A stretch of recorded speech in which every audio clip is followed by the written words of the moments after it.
سورہ بقرہ کی آیت نمبر 243 سے اللہ تعالیٰ فرماتے ہیں الم ترا کہ آپ نے نہیں دیکھا الی الذین ان لوگوں کی طرف خرجوا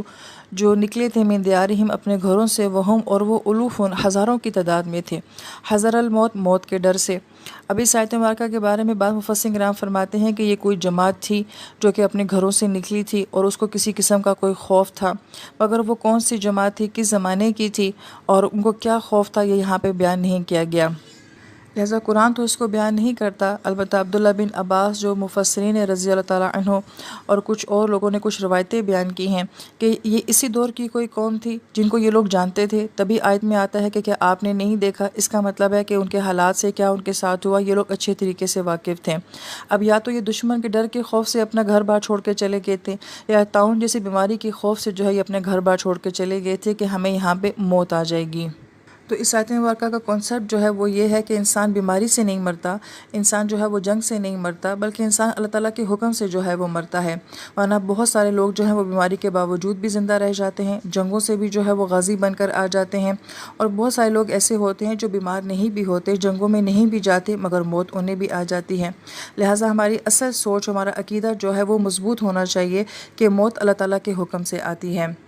لہٰذا آنے والی آیت میں بتایا جا رہا ہے کہ قتال کرنا، اللہ تعالیٰ کی راہ میں لڑنا جو ہے یہ موت کا سبب نہیں بنتا، موت کسی وجہ سے بھی آ سکتی ہے، تو ان کی سوچ ٹھیک کرنے کے لیے اس سے پہلے جو ہے یہ آیت مبارکہ بیان کی گئی ہے۔ پھر آیت کہتی ہے وَقَالَ لَهُمُ اللَّهُ مُوتُوا، اللہ پاک نے ان سے کہا تھا کہ سب مر جاؤ، ثُمَّ أَحْيَاهُمْ، پھر اللہ پاک نے ان کو زندہ کر دیا۔ لہٰذا اس بارے میں جو روایت بیان کی جاتی ہے وہ یہ کہ اللہ تعالیٰ نے اس قوم کو ہزاروں سال تک جو ہے وہ موت دے دی تھی، اور پھر حزقیل علیہ السلام وہاں سے گزرے تھے، ان کو موت کو دیکھ کے بہت حیران ہوئے تھے، پھر انہوں نے اللہ تعالیٰ سے دعا کی تھی، تو ان کی دعا کی وجہ سے اللہ تعالیٰ نے اس ساری قوم کو جو ہے وہ دوبارہ زندہ کر دیا تھا۔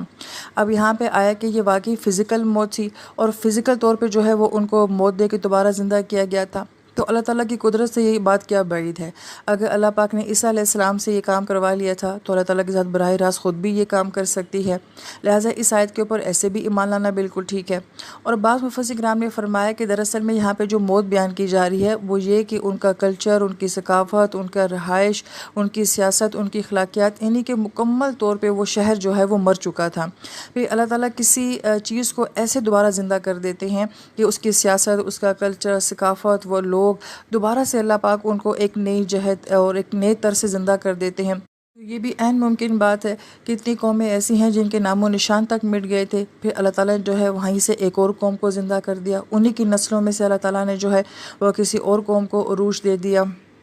لہٰذا اس آیت مبارکہ میں بہت ڈیپتھ ہے اور اس کے بارے میں مفسرین کرام نے بہت کچھ کہا ہے۔